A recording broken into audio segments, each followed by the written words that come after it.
you going long or short in this year's bull market? Or do you think that we're due another black swan event that'll cause the bubble to burst?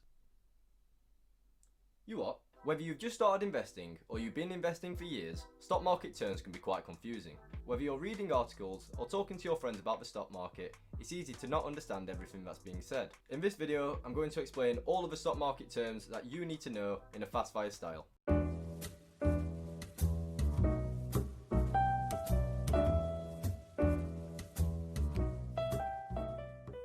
Hello everybody and welcome back to iQinvesting with me, Lewis, where we talk about saving, investing and everything in between. If you want to see more stock market related content every week, make sure to subscribe to the channel. Talking about investing can be complex at the best of times. So let's get straight into explaining some of these commonly used terms so that you can better understand the stock market.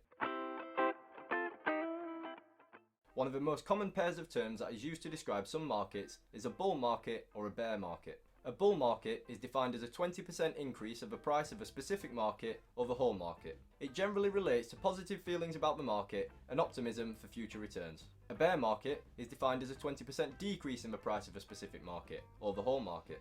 It generally relates to negative feelings about the market with a pessimistic outlook on future returns. The next pair of phrases is going long or going short. Going long, or the long position, is when an investor buys a stock or fund with the expectation of it increasing in value over time. This is seen as a bullish view of a market. The long position can be achieved by buying stocks or futures. Shorting, or the short position, is when an investor sells an asset now with the goal of repurchasing it later at a lower price. Shorting is seen as a bearish view of the market, as the investor is expecting the markets to drop over a certain period of time.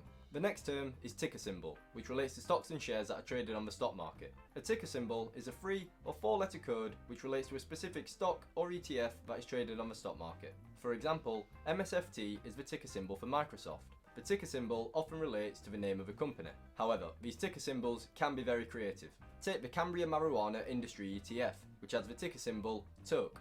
Also, the Advisor Shares Pure Cannabis ETF has the ticker symbol YOLO. Classic.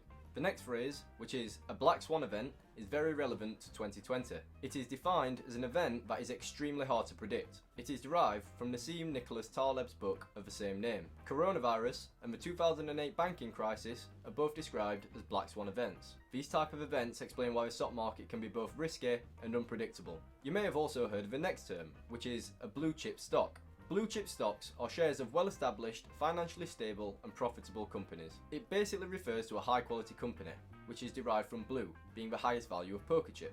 The UK's FTSE 100, for example, contains plenty of blue chip stocks. You may have heard this next term thrown around a lot recently, which is a stock market bubble. This is when the price of a stock or share rises way higher than can be justified by its fundamentals. Bubbles can only be identified with a future perspective, as it only becomes a bubble after it bursts. This results in a large drop in the stock price, which often does not recover. There is a lot of talk right now about an ongoing tech sector bubble. I will make a video which analyses this idea in the future. And last but not least, the final strange sounding term is a dead cat bounce. A dead cat bounce simply refers to a temporary increase in the stock market after a significant decline. For example, let's say the market has been falling for 3 weeks, but then in week 4 there is a stock market rally. If the rally is short-lived and then the decline continues in week 5, then the rally in week 4 is called a dead cat bounce. Dead cat bounces can often give investors false hopes of market rebounds, which can lose them lots of money. It is simply another example which shows why you should not try to time the market. I hope this video helps in explaining some of the common investing jargon that you come across. The next time you see one of these terms used in an article or by one of your friends, you'll know what's what. I post new videos every week on saving, investing and everything in between, so make sure to subscribe to the channel for more stock market related content. If you found the video helpful, make sure to smash the like button and share it with a friend so that they can know about these stock market terms too. Are there any other investing terms that you need explaining? Let me know in the comments below. As always, thanks for watching.